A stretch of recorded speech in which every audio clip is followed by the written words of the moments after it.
And I bring you Julie. Just share. Oops. Let me just share my screen.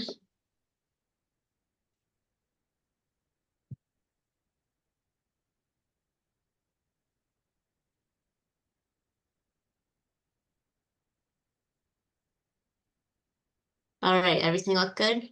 Everything looks good. All right. So good morning. As Lauren said, I'm the Director of Land Stewardship for the Chatham Conservation Foundation.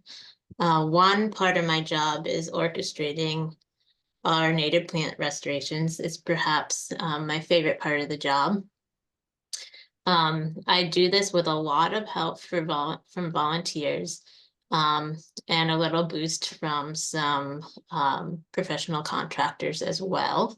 And I've included the AmeriCorps logo in this intro slide because, as you'll see on all the sites I talk about, they've helped out multiple times. If you're familiar with the foundation, you have likely seen this map before. We own all the parcels that are highlighted in dark green. Today, I'm going to be focusing on 4 properties where we have perhaps the most active restorations going on right now. The first one is at the Nickerson home site in North Chatham. Then I'll talk about the work at Menikesh Farm, which is on the corner of Old Harbor Road and Shore Road. We also have a project at a small half-acre parcel near the corner of Skyline Drive and Old Queen Anne Road. And lastly, I'll speak about our progress at the Mill Pond Overlook Assemblage, which runs between Stage Harbor Road and the Mill Pond and is the location of our most recently opened trail.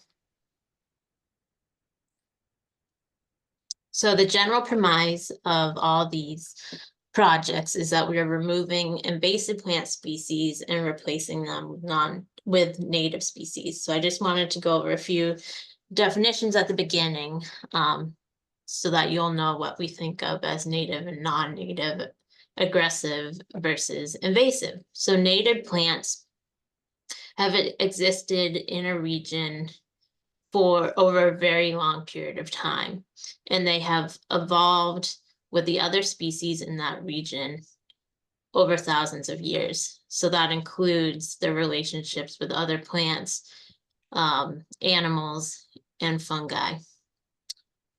Non-native plants have been introduced more recently with human help intentionally. For example, a lot of our invasive species have spread as escaped ornamentals that were planted in on people's properties, or accidentally, for example, seeds hitching a ride. So they are newcomers to an ecosystem and they do not have the long evolutionary relationship with our native flora and fauna. So aggressive species are native plants that sometimes can spread very quickly in situations of disturbance or lack of disturbance. You'll see an example later in my presentation at our Vanderbilt property. For example, we actually did create a lot of soil disturbance in working on this property. And in places, we ended up with a carpet of pokeweed. And pokeweed is a great native. The birds love the berries. But you know, when the whole site is tending towards pokeweed, that's a little out of balance. Greenbrier is another one that has gotten a little out of control in some places, and I think that's due to the suppression of fire. Invasive plant species are non-natives that can spread quickly and outcompete other plants and change ecosystems. There is actually an official list of invasive plant species for Massachusetts that that are regulated. And that was made by the Massachusetts Invasive Plant Advisory Group. And I just wanted to read you their definition of invasives. Invasive plants are non-native species that have spread into native or minimally managed plant systems in Massachusetts. These plants cause economic or environmental harm by developing self-sustaining populations and becoming dominant and or disruptive to those systems. And you'll see the note here that not all non-native plants are invasive. An example I like to use is daffodils. Humans have planted plenty of those around their yards, but they aren't going to necessarily jump into conservation land without human help and spread rapidly and take over the habitat. But still, like, what's the point of managing the invasives, and why do we want to promote native plant species?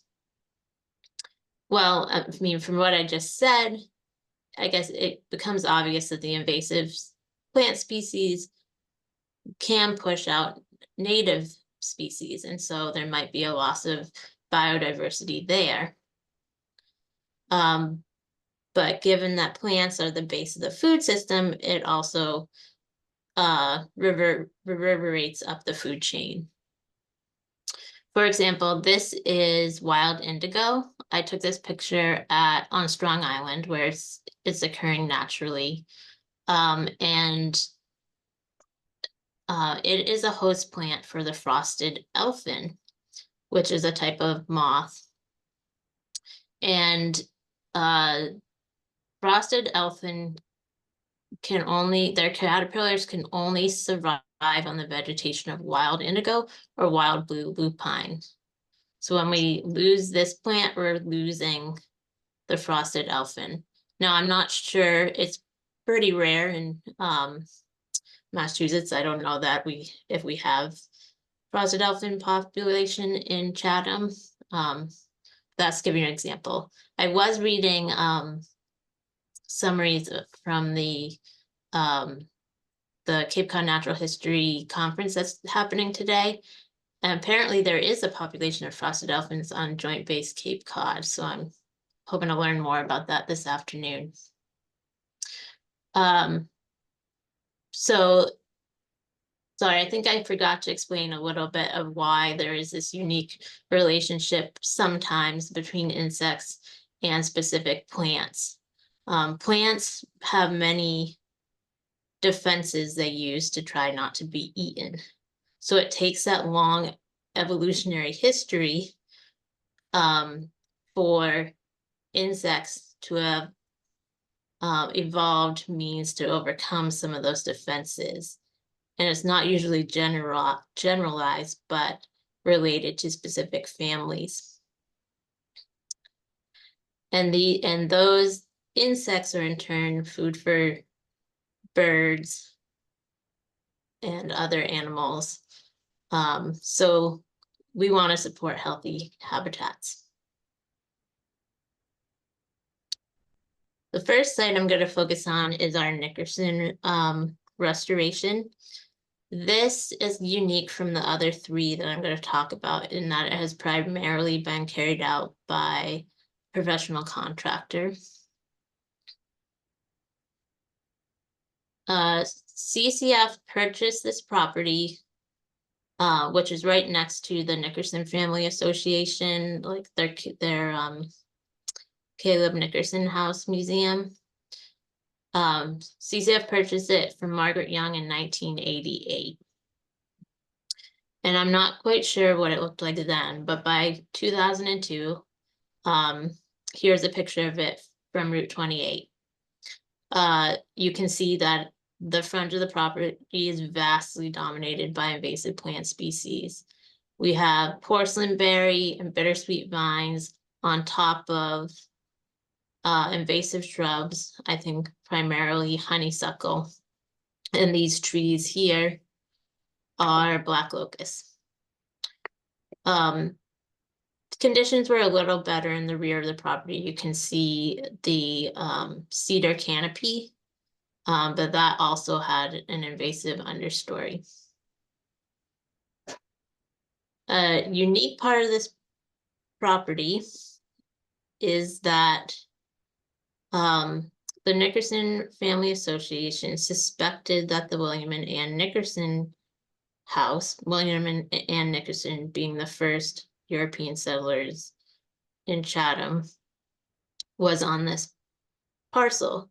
And they got permission from CCF starting in around 2017 to start conducting archaeological activity. So here you can see the archaeology site in August 2018.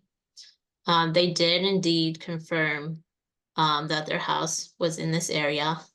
They also found evidence of a barn and workshop, palisade protecting the site. And that dates back around to the 1660s. So that's exciting, and it will be part of the experience of this property. And I was not employed yet with CCF, but at this time, you know, they were looking at needing to revegetate the archaeology site, and figured that they should add on restoring the front part of the property as part of that project. So they hired Blue Flax, designed to come up with this plan to restore the property. This is the dig site in green here.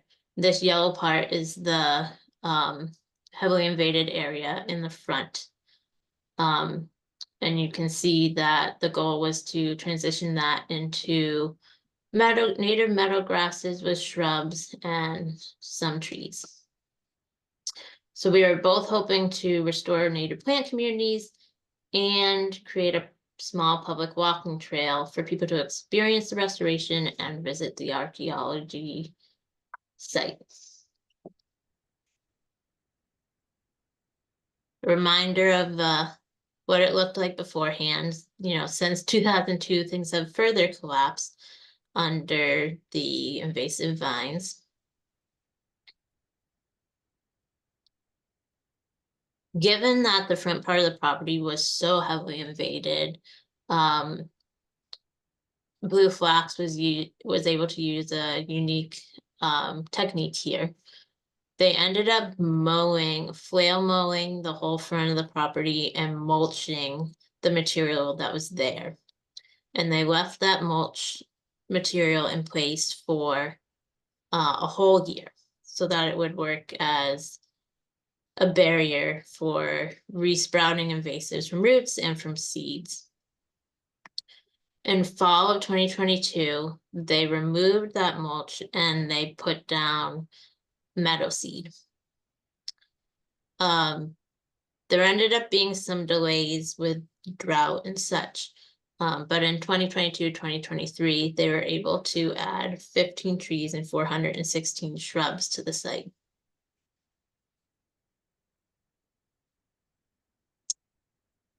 So here's what it looked like last August. It's a little hard to see the hundreds of shrubs because they're fairly small at this time. But I assure you they're there. We're still struggling to get meadow established in the dig site. Velvet grass, which is a non-native grass, has established there, and it's extremely tenacious. So a trail isn't open yet, but hopefully in the next year or two that will happen. So here's a look at some of the shrubs that are there. They include sweet pepper bush, a lot of sweet fern, chokeberry, and there are others not pictured here, such as winterberry holly, bayberry, Virginia rose. And some nice volunteers have come in. This is common milkweed that wasn't in the seed mix or anything, but has come in on its own. That's always fun. And I didn't get to discuss it, but there also has been substantial volunteer and AmeriCorps assistance on the site. We've been working on the margins of the area that Blue Flax is in charge of to take the restoration out towards the edges. Okay, Manicash Farm, and this is a view on Old Harbor Road, along Old Harbor Road.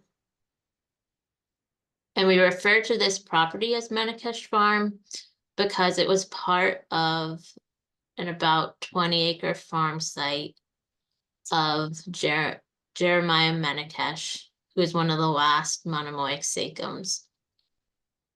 And we have a sign along Old Harbor Road that explains more about this and the differences in land rights and how that was understood by European culture and Native Americans. So I encourage you to go check that out.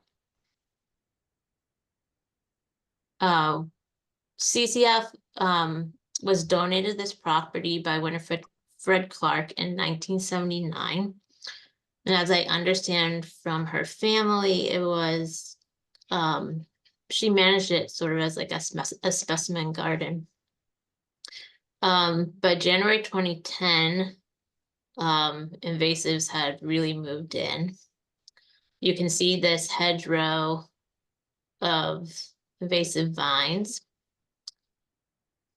which and CCF has been working to bring this under control since 2010. So here you can see the next month they took down that basically hedge of vines, but it gives us a look into what's going on in the interior, which is more vines in the understory, large privet shrubs. This is a tree of heaven, which was spread throughout, and white poplars were also dispersed on these properties. Those are both invasive tree species that we find in Chatham.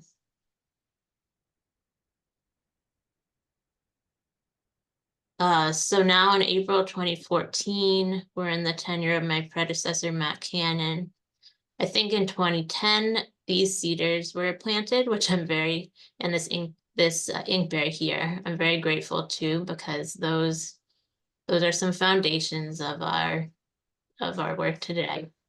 But again, you can see that the invasive vines are still dominating the understory, and we have, oh, I forgot, a third invasive tree species on this property is sycamore maple. There's a sycamore maple there, and stand-up poplar in the background.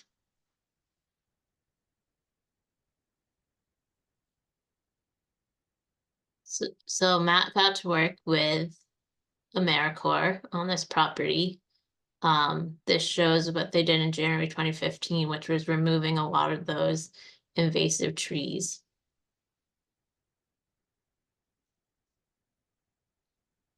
Advancing to 2017, the front is being kept open by mowing to prevent the growth of invasive vines, trees, and shrubs. Those cedars have made a lot of progress. This is a huge sycamore maple that we're just not going to touch because of its grandeur. But we will kind of have to always make sure that other sycamore maples aren't establishing on the property from this. So by the time I started with CCF, as you all probably know, the invasives aren't usually a one and done, and they don't sit around and wait. So we still had a lot of new growth of vines and shrubs and tree saplings. So I started managing that with AmeriCorps and volunteers. Definitely in my early stages of of learning how to conduct restorations. So probably not using the most long-term successful strategies at that point. Fortunately, our resources have increased a bit since my predecessors were working on this property, and we decided to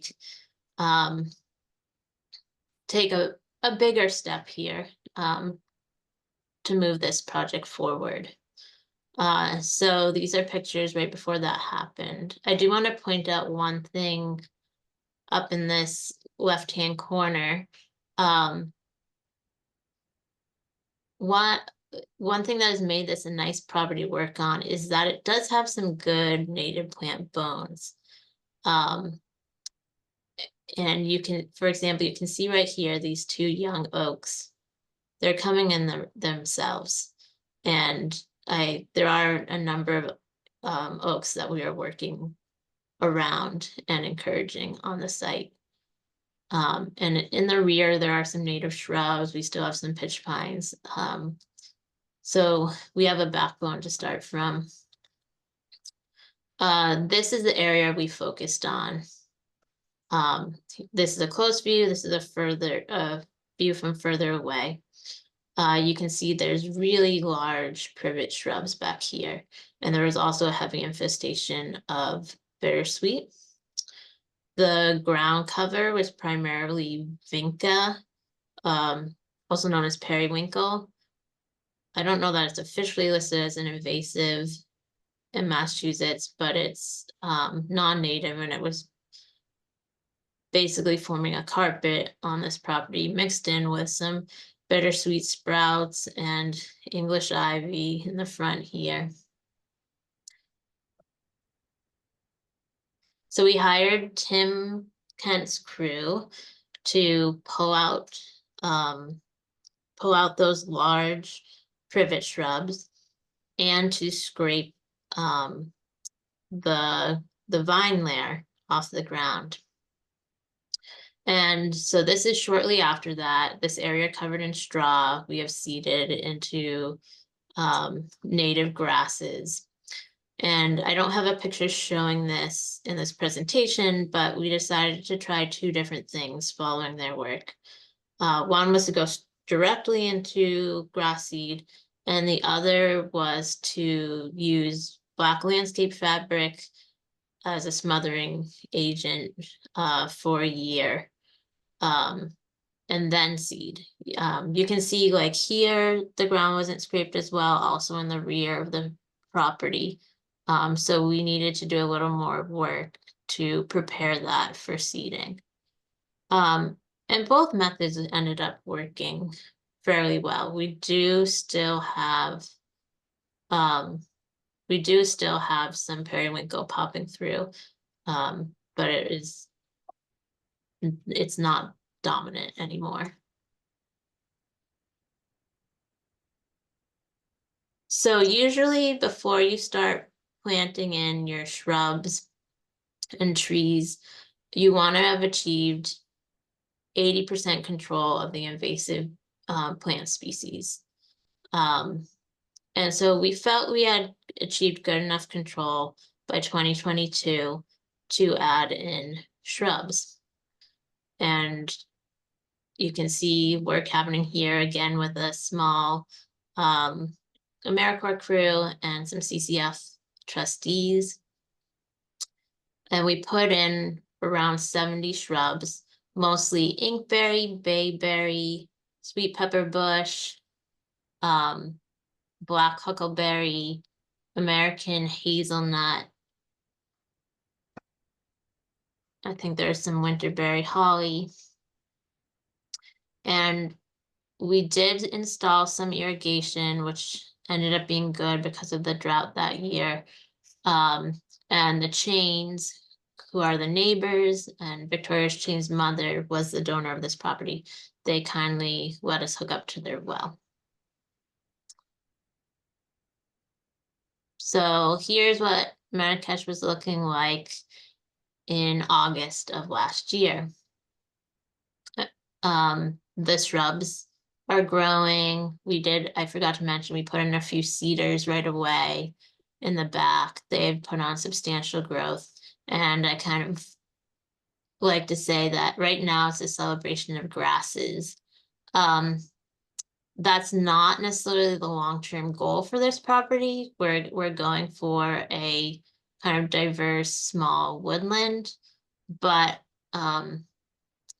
grass is usually the starting point in achieving the control over the invasive plant species. But it's been a good way for me to start learning my native grasses. This is deer tongue up in the left-hand corner. I'm not sure if you can see my pointer. In the lower left-hand corner, those are flowers of switchgrass. In the center, we have big blue stem.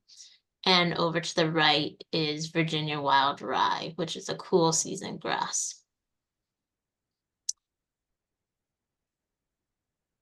So we're definitely not done at Menikesh. We have to still continue doing some maintenance work in the areas we already worked on, which is weeding a few times a year. We have some areas under black fabric now. We've continued to use that as a tool to smother portions of the ground cover and then follow up with seeding. So we have some of that to pull up this spring and put down native grass seeds. We'll be removing some more non-native shrubs, and replacing with some native shrubs. And we're still trying to fully eliminate the white poplar, but we're making progress towards that.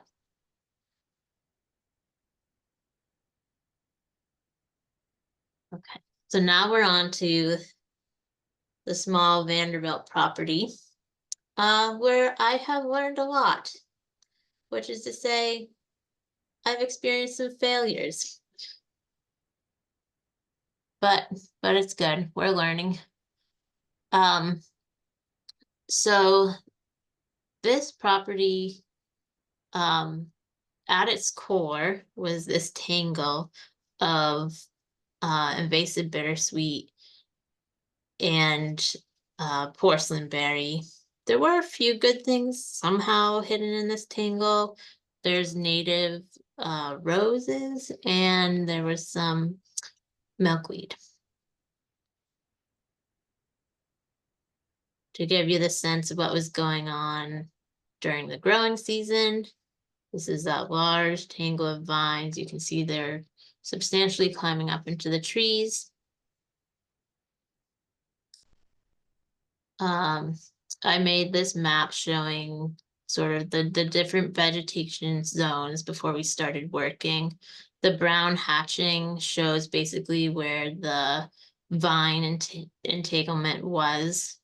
Granted, this is also covered in vines, some kind of cherry species I have yet to 100% ID. We have English ivy carpeting the area towards the front. And unfortunately, a patch of knotweed, although it's not the most vigorous knotweed I've seen, because it is in heavy shade of Norway maples, which are another tree officially recognized as invasive by Massachusetts. We do have some parts of other properties which have tended to Norway maple forest, and their understory is nearly bare. Some invasives, but they cast very deep shade. So the presence of these Norway maples, which we're not necessarily going to remove all of them, because we have this collection of large trees along the roadscape. It's kind of dictated our management goals for the area. If we can be successful, we will probably maintain this as meadow so that we can mow every few years to keep down maple seedlings.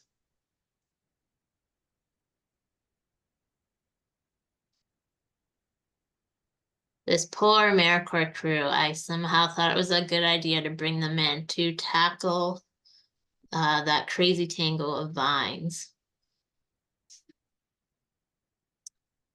But they did a really good job. It's a lot of progress in one day. And we continued to remove the rest. We ended up, so there were some very large bittersweet roots still in the ground. We were mostly taking care of the what was above ground. And so we ended up hiring Blue Flax to come in with a little excavator to try and comb out some of those roots. Hindsight being 2020, I don't think I'd do that again. One, it didn't nearly get all the roots. And two, I think it might have contributed to spreading some, we have multiple plants that spread by rhizome, like underground roots here, which are hard to eliminate. And I think the excavation could have contributed to spreading those around.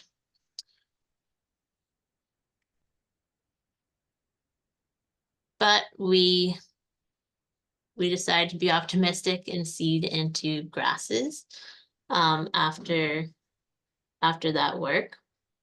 So here it is in June of 2021. It looks green at least.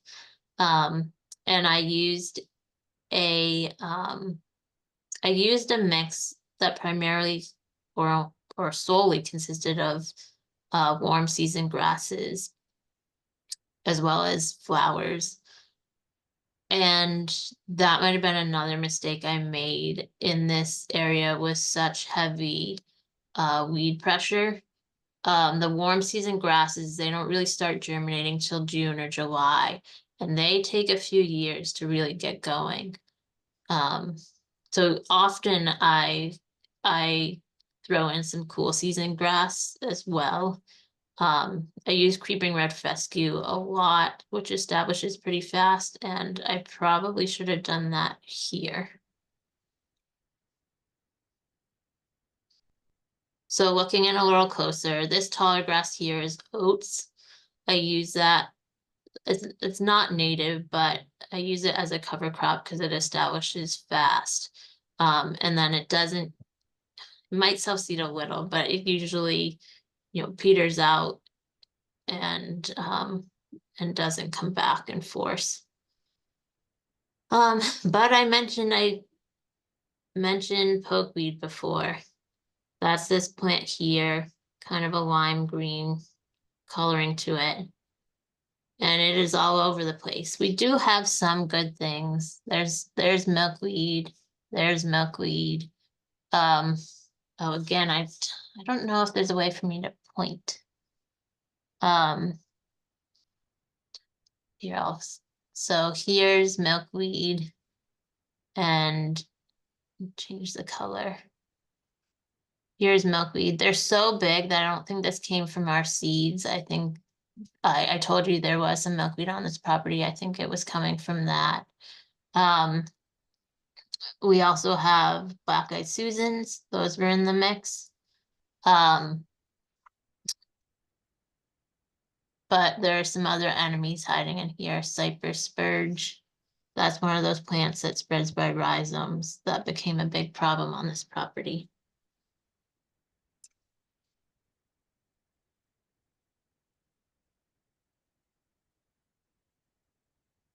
Let me clear I might have created a problem.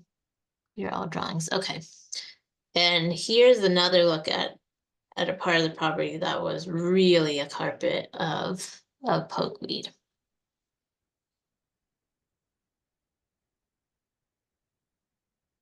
We did have at least a limited success. The black-eyed Susans came in force. I've learned that these typically dominate, or not necessarily dominate, but they're prolific in the first year or two, and then they kind of peter out. And you can see some milkweed. But there is, here there are some flowers. Again, sorry, I don't know if you can spotlight. I hope you can see this. There are some flowers of pokeweed here. We have some kind of smartweed. There are native versions, but I don't think this was one of them.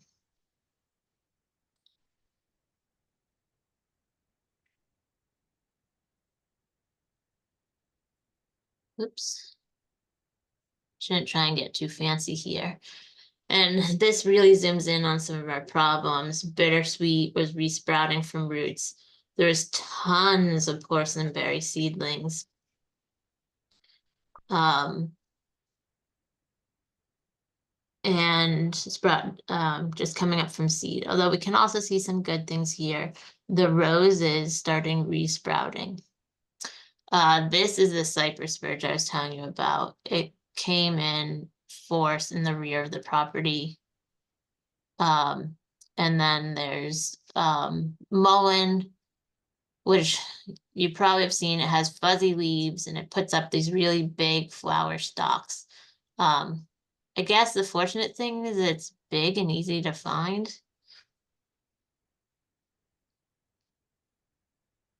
So much to the dismay of my volunteers and AmeriCorps members, we took to weeding. It was a very daunting task. And we were successful in places, mainly a small patch at the very beginning of this area that got the most weeding attention. But we could not keep up with the whole site. So by July 2022, I decided to mow the rear to the ground and take my cloths from Menakesh and put them in place for a year here. I was trying to wear out the plants with rhizomes that included cypress spurge and sheep sorrel and toad flax. Because they'll sprout and die, sprout and die. We could really see with the bittersweet, you could see the white, like struggling growth.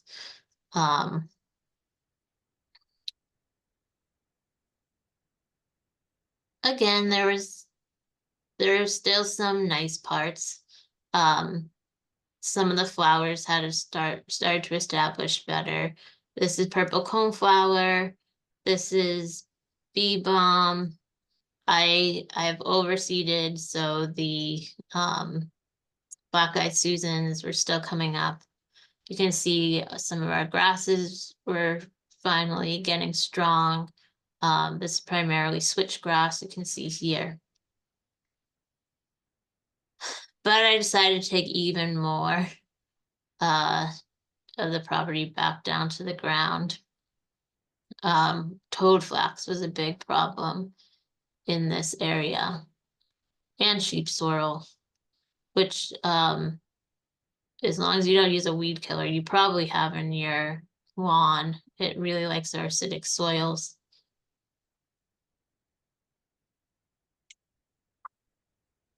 And so this is back to the area that we covered in 2022. So we started peeling that up and digging for bittersweet. You can see there are a lot of roots still left in. Was this the best way to manage it? I'll tell you that that can definitely be up for debate. We basically ended up tilling all this soil, which is quite a disturbance. Some other people might have used herbicide more as a tool.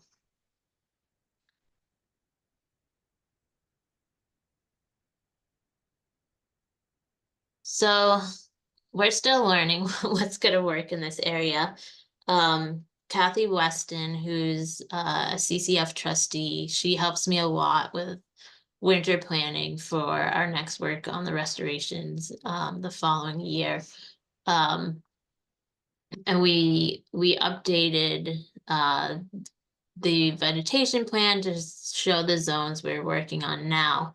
You can see it's complicated. So B is where I first put the black fabric down and where we've dug out the bittersweet roots. We did seed that in the fall.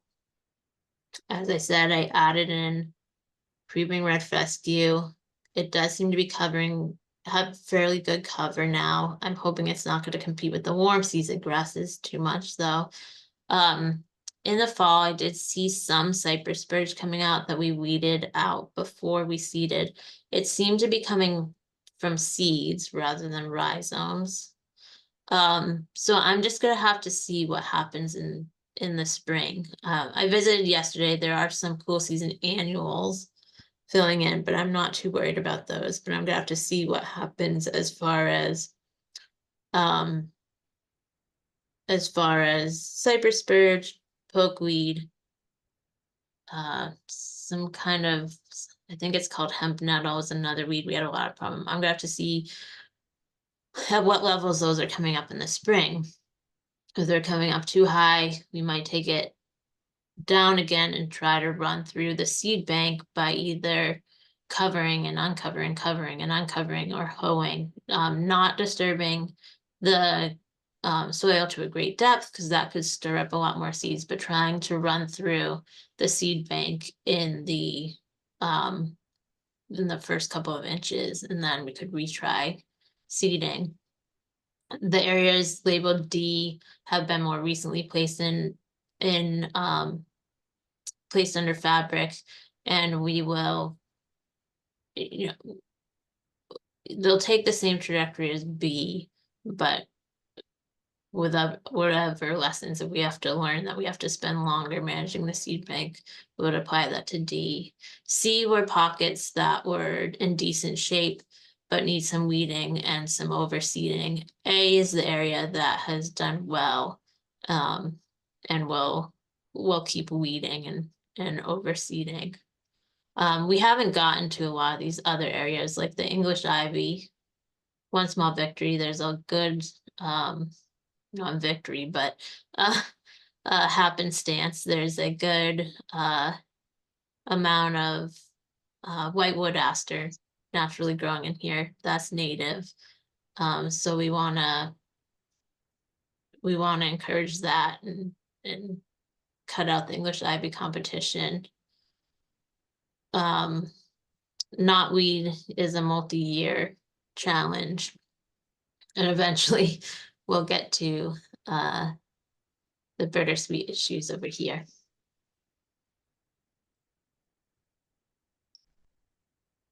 Okay, onward to the Mill Pond Overlook Trail. Right next to the entrance is right next to the Atwood Museum off of Stage Harbor Road. So I refer to it as the panhandle. We have this like 30-foot long, 30-foot wide strip that that leads us to the larger area of property we own behind the museum. And here's what it looked like in 2007. It's primarily filled with privet, large privet with vines. On top of that, herbaceous invasives like garlic mustard. This is a view from further down the panhandle, from right before we cut the trail.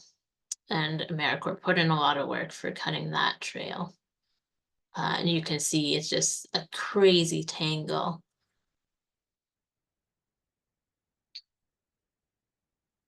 So after AmeriCorps came through, and we actually can walk through here.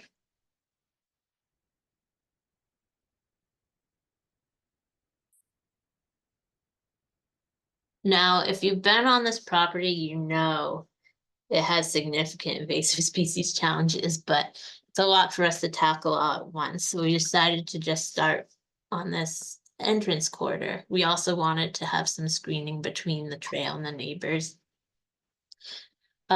So this is a planting plan we developed in the winter of 2022. I make a lot of these in PowerPoint. We were leaving a lot of privet for the moment. You'll see it's still there, just so we didn't, just as some screening between the trail and the neighbor until some of our plantings have grown in a bit more.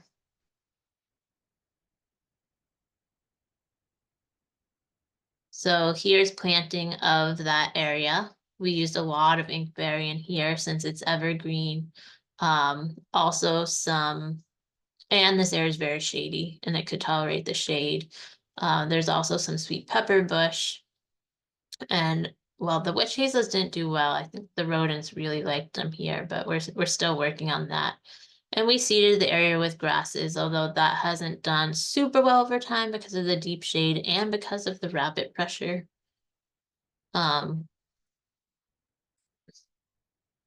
This is a little further down the trail.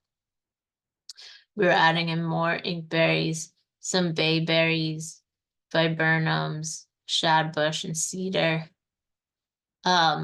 The bayberries did not do well. This site is interestingly wet. It has, where it holds the moisture, it has a clayey soil, which is kind of unique in Chatham. So perhaps they didn't like the wetter soil. So here's planting of that area. Sensitive fern already existed. One of the, well, we had the backbone of a couple of large cedars and cherries, and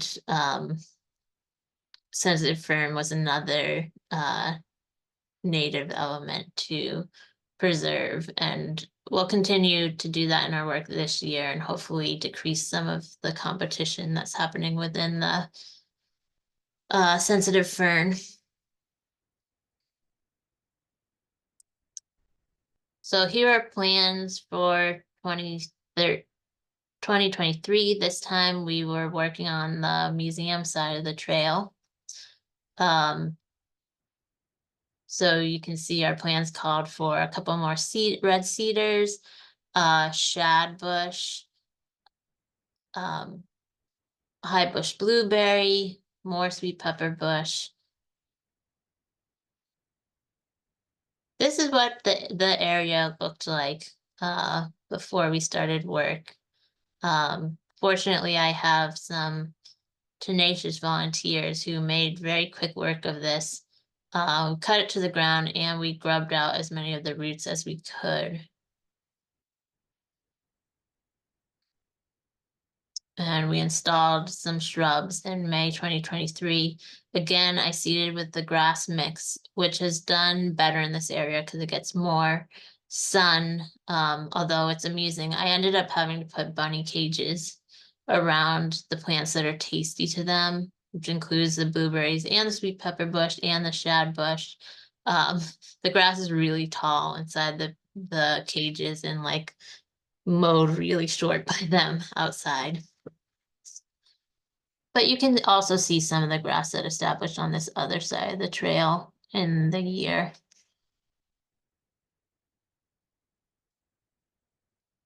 We have a lot of work still to do.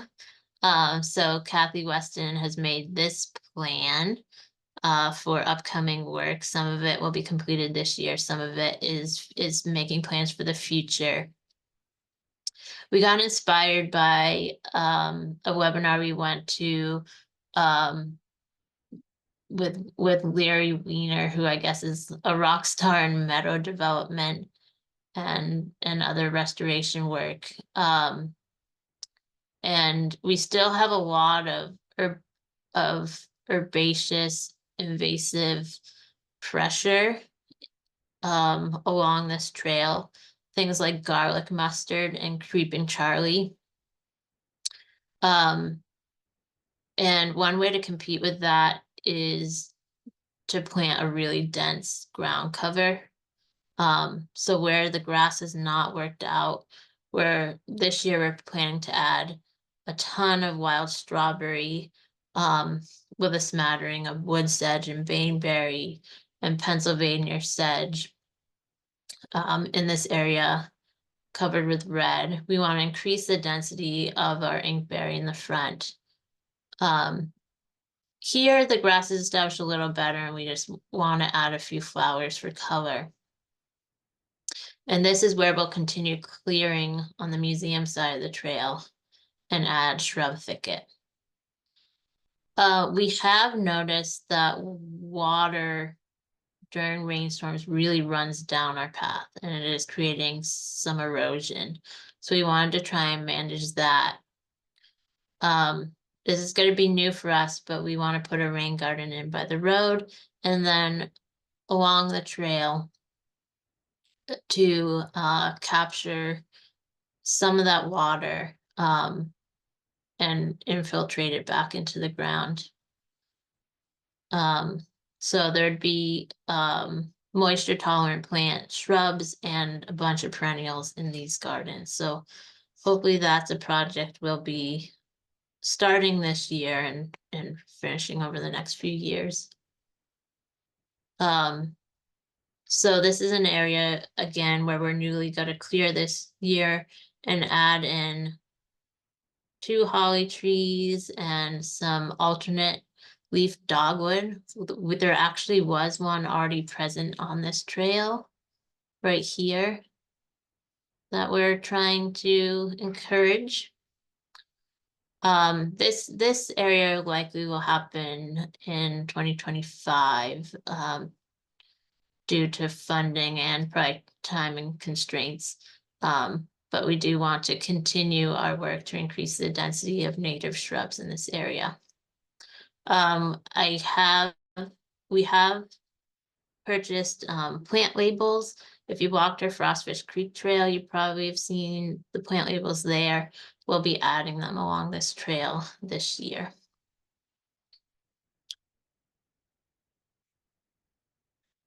So, as you probably have gathered, this work is primarily fueled by volunteer labor.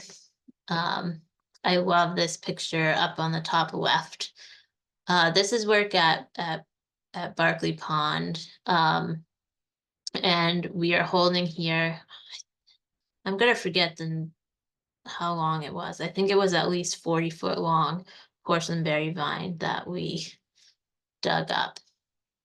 And here in the upper right-hand corner, Paul Chamberlain is pulling a huge pile of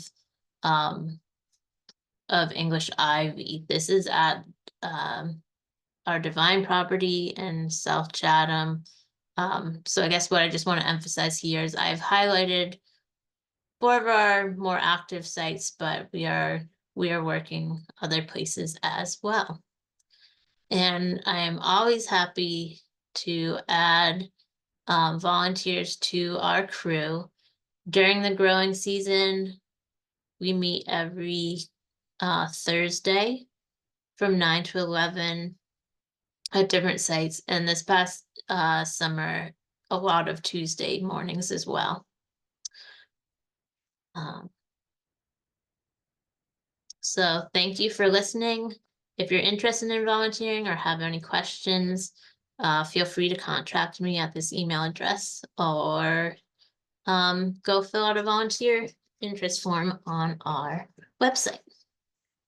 So now I can take a few questions.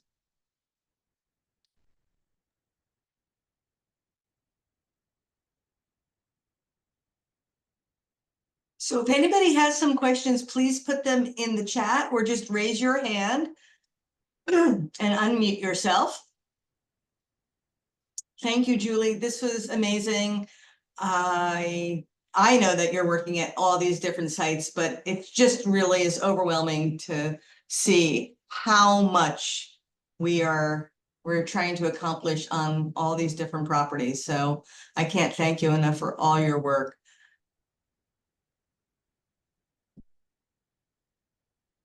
So if you have a question, just unmute yourself. Marianne says, thank you. I enjoyed listening and you are all amazing. Thank you, Marianne. Yes, thank you. Curious, why were you trying to get rid of sheep's laurel and toadflax at Vanderbilt? Asks Marcy. Okay, so not sheep laurel. Unfortunately, the names are very close. Sheep laurel is a native plant, kind of in the mountain laurel family, and we are not trying to get rid of that. I haven't tried to add it yet at one of our properties because I hear it's hard to plant, but I would like to. It's sheep sorrel, sorrel. That is a non-native plant, and we were just, so it spreads by rhizomes. It is short, so like not crazy innocuous, but it was creating carpets in places where I just had sheep sorrel and no grasses or native flowers. Toad flax is also non-native and was dominating the area. So Elaine's question is deer and rabbit deterrence? Question mark. So mostly for now, I've just been using chicken wire, encircling the shrubs that are particularly tasty to them, which has been effective. I mean, I don't want that up forever. As the shrubs get bigger and the bunnies are not going to be able to like substantially defoliate them, I'll take those away. That's all we do. And then for like the ground cover plantings we're doing at we're going to be adding at Mill Pond Overlook. We were choosing stuff that they supposedly don't like. I know. So Kathy has experience in her yard. The rabbits won't touch the strawberries, for example. And that Larry Weiner webinar that I mentioned, he was talking about interplanting things that deer like with things they do not like, and sort of at different heights too. And they would only eat down the things they like until they encountered the thing they didn't like, and they wouldn't want to get a mouthful of that plant they didn't like. So that's a strategy you might be able to research and that maybe we'll be playing around with in the future. Okay, see the Vanderbilt property, I do not think, well, I don't know for sure, but I don't think it had ties to the famous family.